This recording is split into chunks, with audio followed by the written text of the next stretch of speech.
my dear students and all my dear viewers, हमारा आज का ये वीडियो यूनियन एग्जीक्यूटिव के ऊपर होगा।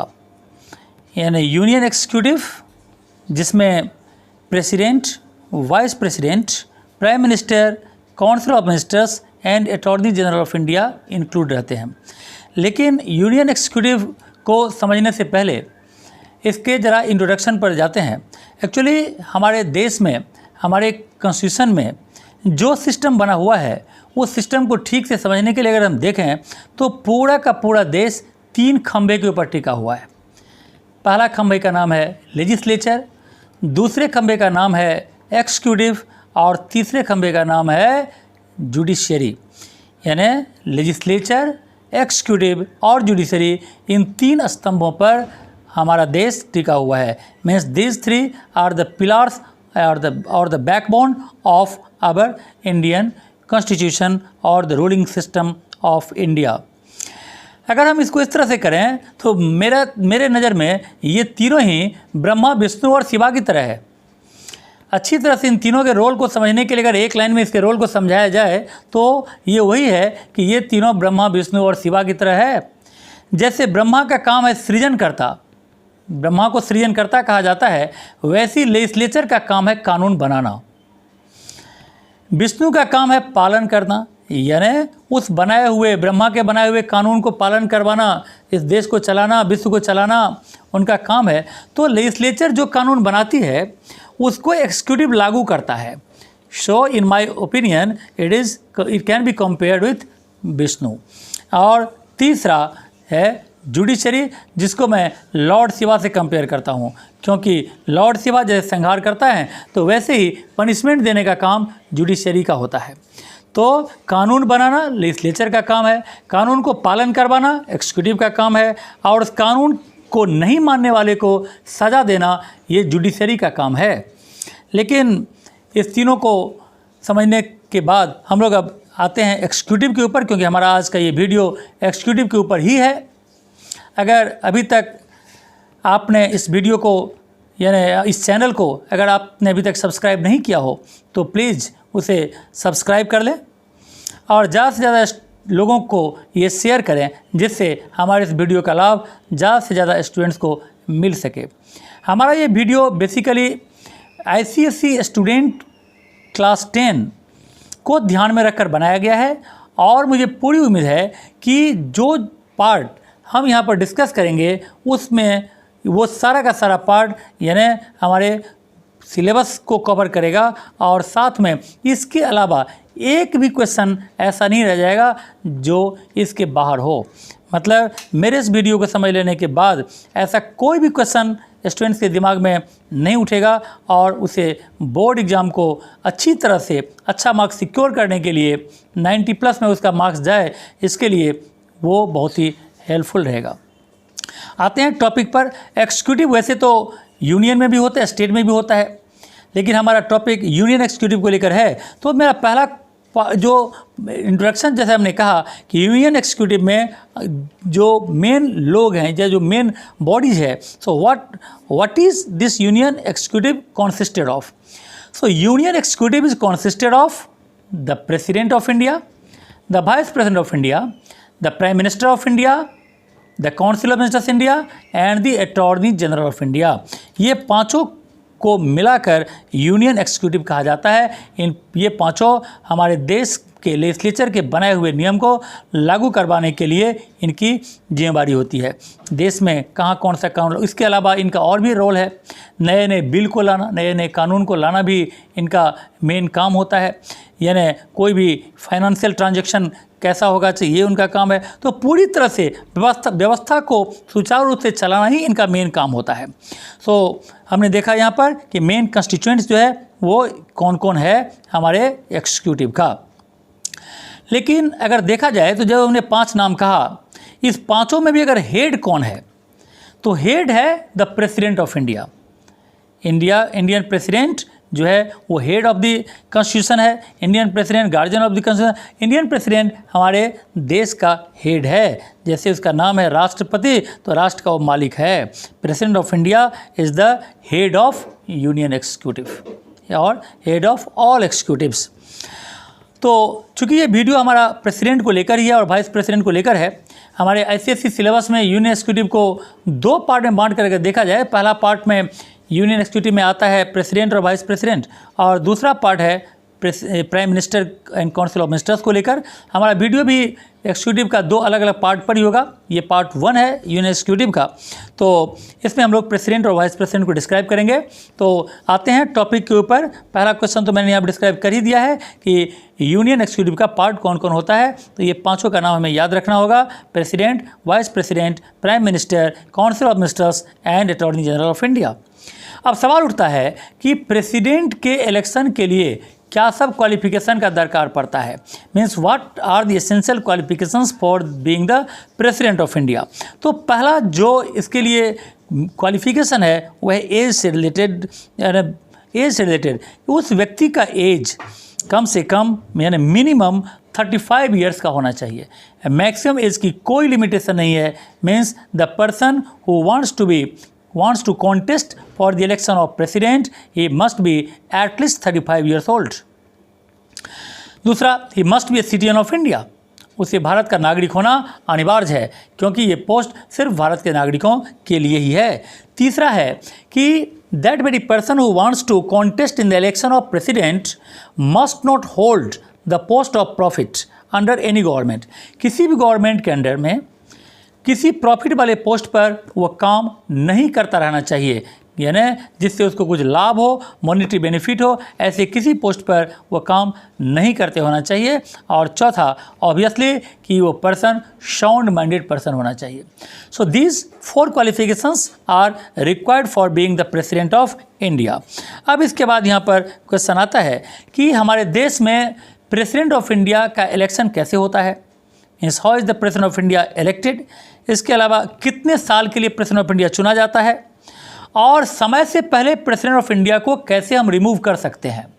तो इन सवालों का जवाब चलो देखते हैं। सबसे पहले हम लोग आते हैं कि प्रेसिडेंट ऑफ इंडिया कैसे इलेक्ट होता है।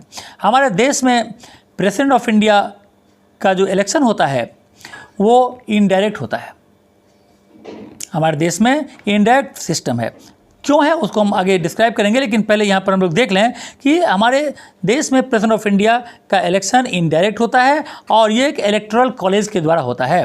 इलेक्टोरल कॉलेज में जो मेंबर्स होते हैं वो होते हैं members of the Lok Sabha, members of the Rajya Sabha and members of all states Vidhan Sabhas. State में जो विधानसभा है उनके सारे मेंबर, राज्यसभा के मेंबर और लोकसभा के मेंबर, ये लोग प्रेसिडेंट के इलेक्शन में भाग लेते हैं। एंड दीज 3 ग्रुप्स जो हमने कहा, they are the members of electoral college, यही लोग इसमें भाग लेते हैं। इसके अलावा अब यहाँ पर आता है कि what is the normal term of the president. President का नॉर्मल टर्म है 5 ईयर्स। एक बार जब प्रेसिडेंट को चुना जाता है तो 5 साल के लिए चुना जाता है। लेकिन इंडिया में ऐसा कोई पोस्ट नहीं है जिस पर से उसे हटाया ना जा सके समय से पहले।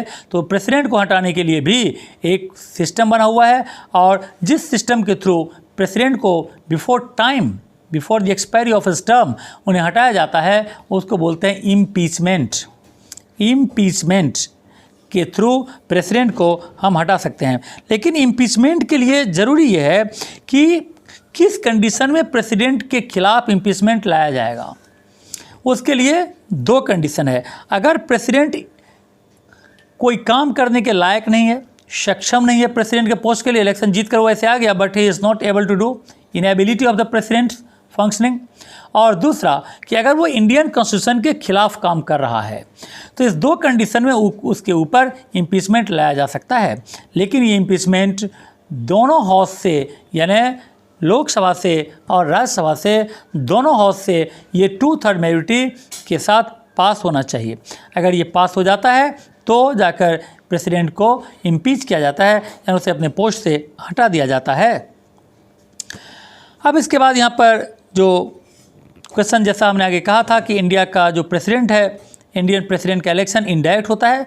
Now here the question is what are the causes for the indirect election of the president in India. तो इसके लिए मैं यहाँ पर 2-3 कॉज तुम्हें समझाऊंगा कि 3 ऐसा कारण कि ऐसा इंडियन प्रेसिडेंट का इलेक्शन इनडायरेक्ट क्यों होता है। अमेरिका में तो डायरेक्ट इलेक्शन होता है प्रेसिडेंट का, इंडिया में इनडायरेक्ट क्यों होता है।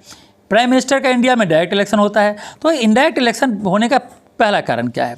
अगर प्रेसिडेंट को डायरेक्टली इलेक्ट किया जाएगा जैसे प्राइम मिनिस्टर को होता है, तो प्राइम मिनिस्टर और प्रेसिडेंट दो अलग अलग पावर सेंटर बन जाएगा और दोनों पावर सेंटर में एक तरह से क्लैश होगा, और उसी क्लैश को यानी वो क्लैश को अवॉइड करने के लिए इंडिया में प्रेसिडेंट के इलेक्शन को इनडायरेक्ट कर दिया गया है।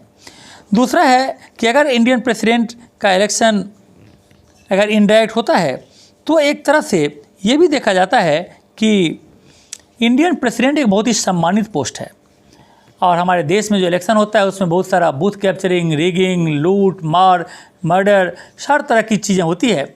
और इंडियन प्रेसिडेंट जैसे सम्मानित पोस्ट के लिए अगर ये सब चीज़ हो इलेक्शन में, तो ये उस पोस्ट की गरिमा के खिलाफ है।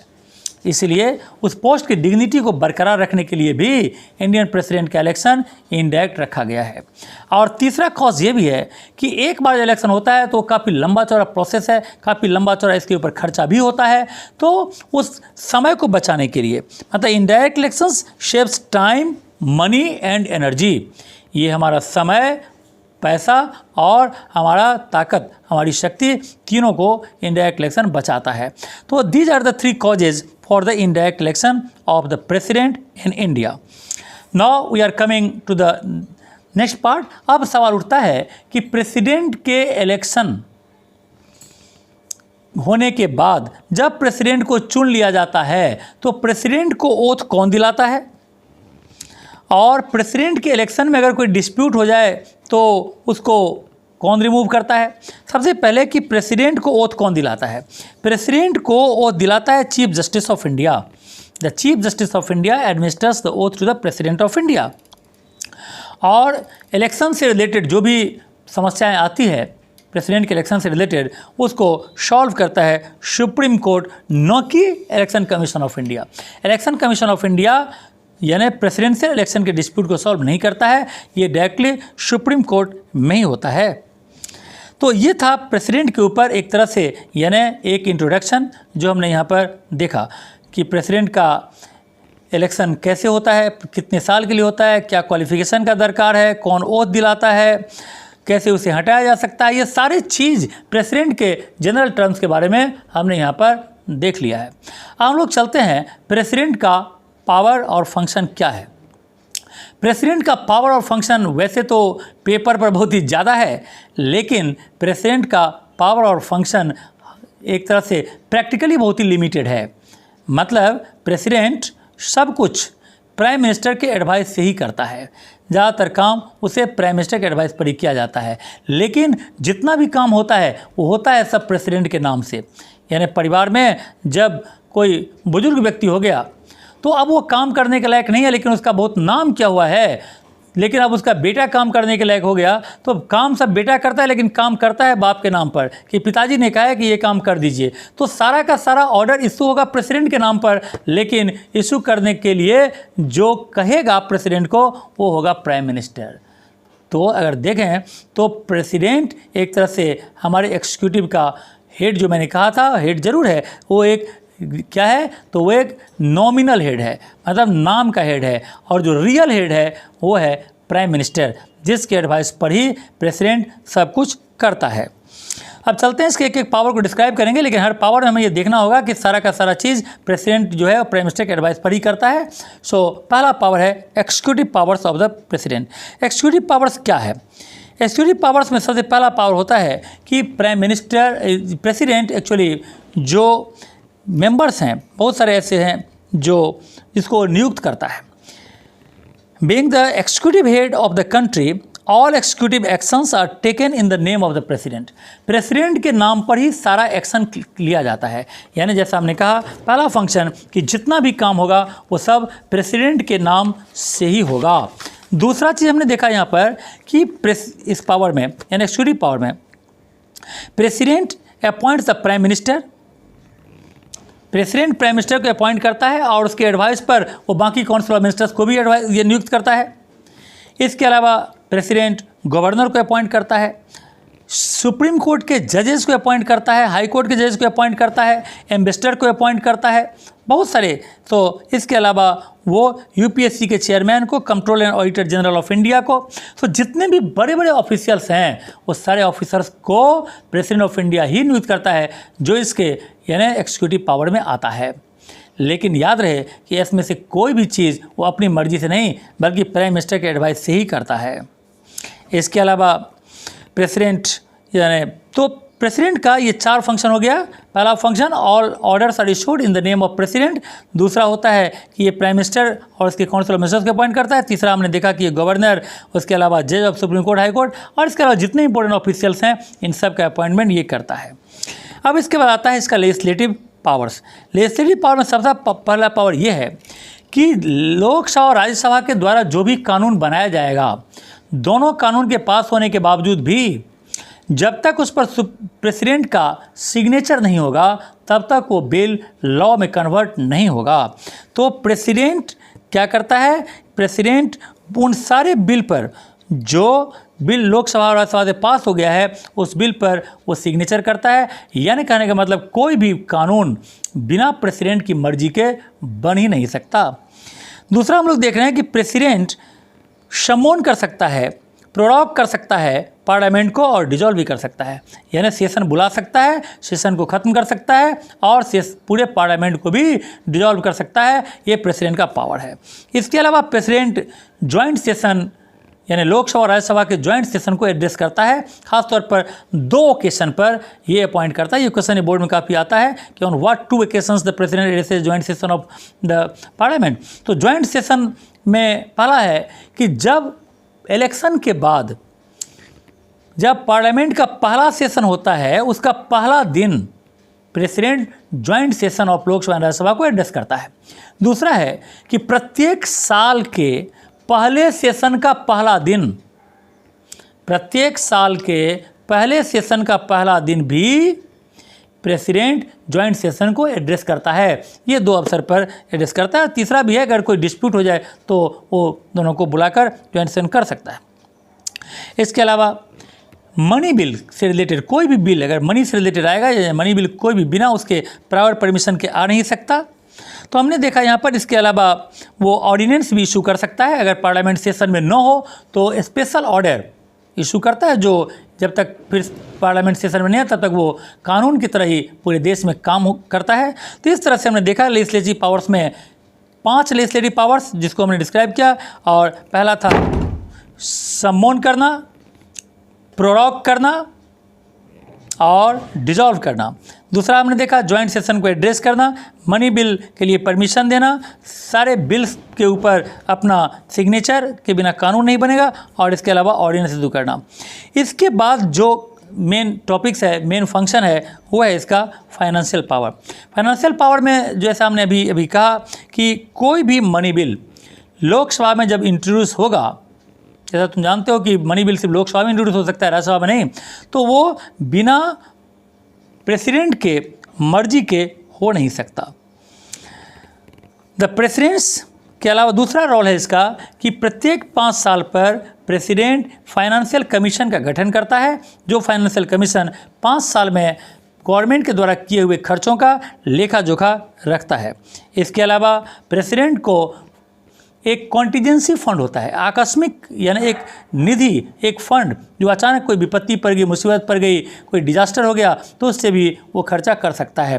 तो 3 चीज़ हमने देखा फाइनेंशियल पावर में, मनी बिल उसके परमिशन के बिना आ ही नहीं सकता, दूसरा ये यानी फाइनेंस कमीशन का सेटअप करना, और तीसरा कॉन्टीजेंसी फंड। इसके बाद जो क्वेश्चन है वो है जुडिशियल पावर्स को लेकर। प्रेसिडेंट का जुडिशियल पावर क्या है? प्रेसिडेंट किसी भी व्यक्ति को यदि यहाँ तक कि सुप्रीम कोर्ट ने भी उसे सजाए मौत दे दिया है तो वो सजाए मौत को वो माफ़ कर सकता है।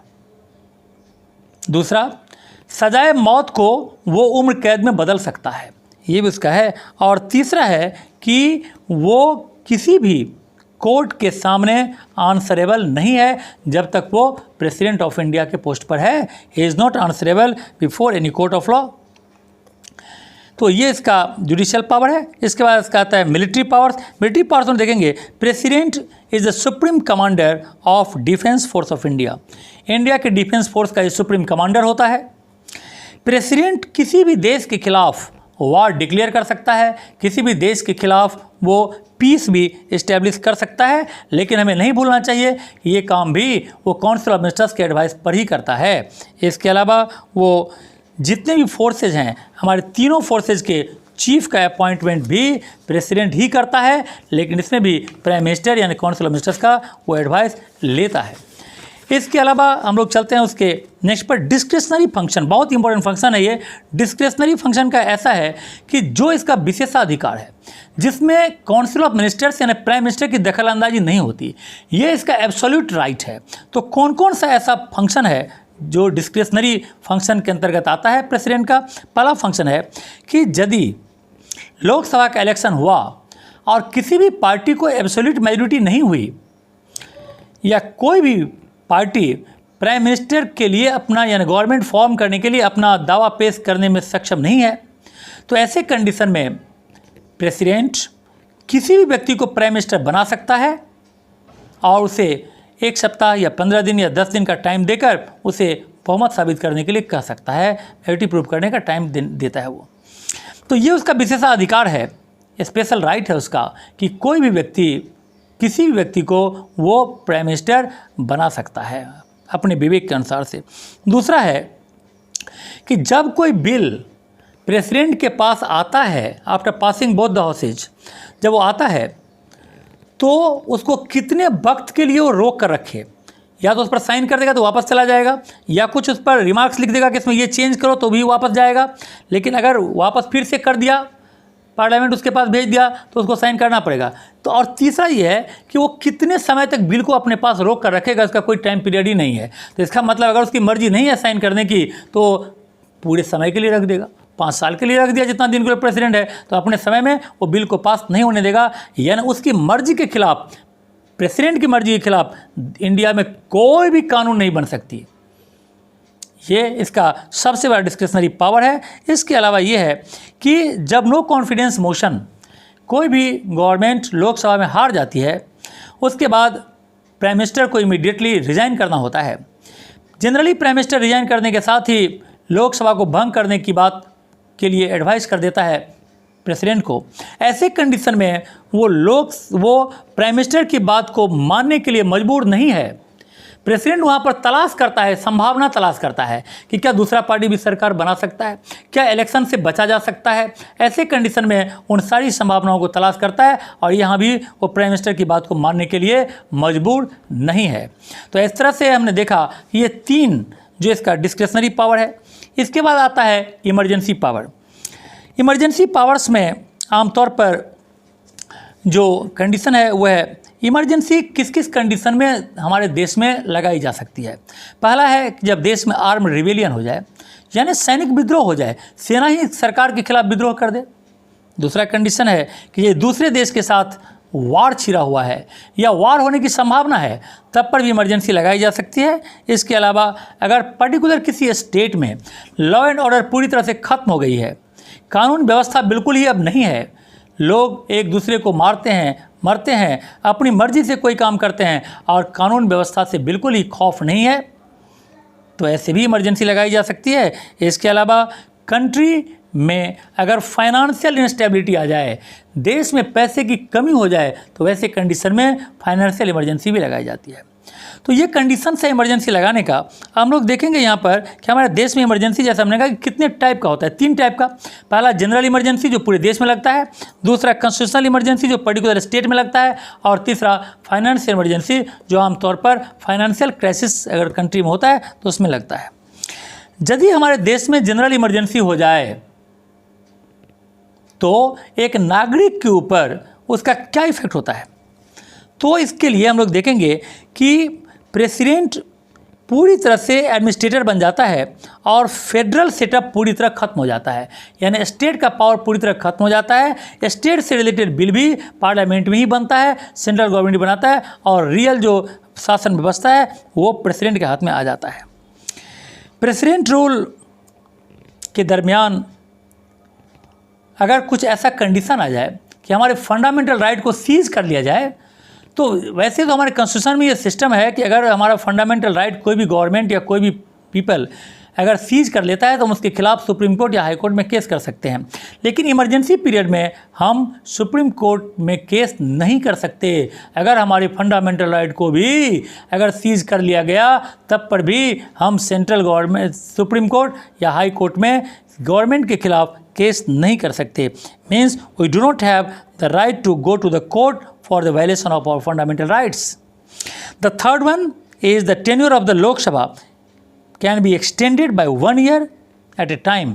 इस पीरियड में लोकसभा का टेन्योर भी 1 साल के लिए बढ़ा दिया जा सकता है। तो ये था पूरे तरह से प्रेसिडेंट के ऊपर यानी उसकी सारी जानकारी। अब थोड़ा सा देखते हैं वाइस प्रेसिडेंट ऑफ इंडिया को लेकर क्या कंडीशन है। वाइस प्रेसिडेंट ऑफ इंडिया का इलेक्शन कैसे होता है, कौन इसके इलेक्शन में भाग लेता है, कितने साल के लिए इन्हें नियुक्त किया जाता है, ये सब सवाल का जवाब हम लोग देखेंगे। तो इसके लिए क्वालिफिकेशंस का क्या दरकार है। सबसे पहले देखते हैं कि यहाँ पर कि वाइस प्रेसिडेंट का इलेक्शन कैसे होता है हमारे देश में। इंडिया का वाइस प्रेसिडेंट का इलेक्शन, इंडियन वाइस प्रेसिडेंट का इलेक्शन हमारे देश में भी इलेक्टरल कॉलेज के द्वारा ही होता है, लेकिन इस बार इलेक्टरल कॉलेज में सिर्फ लोकसभा और राज्यसभा के मेंबर ही होंगे। So the vice president of India is elected by an electoral college whose members are the members of Lok Sabha and Rajya Sabha according to a system of proportional representation by single transferable vote। तो इस तरह से यानी लोकसभा के member और राज्यसभा के member दोनों member vice president के इलेक्शन में भाग लेते हैं। वाइस प्रेसिडेंट को 5 साल के लिए चुना जाता है। जैसे प्रेसिडेंट का टर्म 5 इयर्स है, normal term of the vice president of India is also for 5 years and he can also be remove from his post bye means of impeachment. He required the same qualification for the president. इनके लिए क्या qualification है, same है जो ऐसे हमने president के लिए देखा था कि 35 इयर्स एज होना चाहिए मिनिमम, इंडियन सिटीजन होना चाहिए, इसके अलावा प्रॉफिट का पोस्ट पर काम नहीं करते रहना चाहिए, and he must be a sound minded person. So all these 4 qualifications are also required for the vice president of India. अब इनका पावर्स और फंक्शन क्या है। सबसे बड़ा power function vice president of India की यही है कि प्रेसिडेंट के एब्सेंस में वाइस प्रेसिडेंट का काम करता है। अगर किसी कारणवश प्रेसिडेंट का पोस्ट खाली हो जाए, प्रेसिडेंट रिजाइन कर दे, प्रेसिडेंट कि अचानक मौत हो जाए, प्रेसिडेंट का टर्म खत्म हो गया है, ऐसे कंडीशन में कोई भी कंडीशन ऐसा अगर आता है कि पोस्ट वैकेंट है तो vice president of India becomes the president of India. Actually he acts as a president of India की तरह ही काम करता है। दूसरा, vice president of India is the ex officio chairman of Rajya Sabha. Rajya Sabha का वो एक्स ऑफिशियो चेयरमैन है, बाय पोस्ट वो चेयरमैन है। जो भी वाइस प्रेसिडेंट होगा वो राज्यसभा का चेयरमैन भी हो गया, ऐसा हमारे देश में कॉन्स्टिट्यूशन है। और as a chairman of Rajya Sabha he controls all the affairs in the Rajya Sabha. Rajya Sabha में जितनी बातें होती है, राज्यसभा का जो भी फंक्शन है, कैसे बिल आएगा, कैसे बिल पास होगा, कैसे बिल पर साइन होगा, लॉ एंड ऑर्डर अंदर हाउस में मेंटेन करना, ये सब कुछ वाइस प्रेसिडेंट ऑफ इंडिया का ही काम होता है। तो वाइस प्रेसिडेंट ऑफ इंडिया का यही 3 मेन काम है। सबसे पहला काम प्रेसिडेंट के एब्सेंस में प्रेसिडेंट का रोल प्ले करना। दूसरा काम हमने देखा यहाँ पर कि राज्यसभा का एक्स ऑफिशियो चेयरमैन का पोस्ट होल्ड करना। और तीसरा एज ए चेयरमैन उन यानी हाउस के सारे सिस्टम को मेंटेन करना, चाहे डिसिप्लिन हो या कोई और। इस तरह से मुझे पूरी उम्मीद है कि मैंने इस चैप्टर में प्रेसिडेंट और वाइस प्रेसिडेंट से रिलेटेड सारे सवालों का जवाब दे दिया है। और ये वीडियो हमारे स्टूडेंट्स के लिए, खासतौर पर जो स्टूडेंट्स ICSE में अपियर हो रहे हैं, उनके लिए बहुत बहुत यूजफुल होगा। और मुझे पूरी उम्मीद है कि ये वीडियो स्टूडेंट्स को अच्छा मार्क्स स्कोर करने के लिए बहुत बहुत ज़रूरी है। Thank you very much.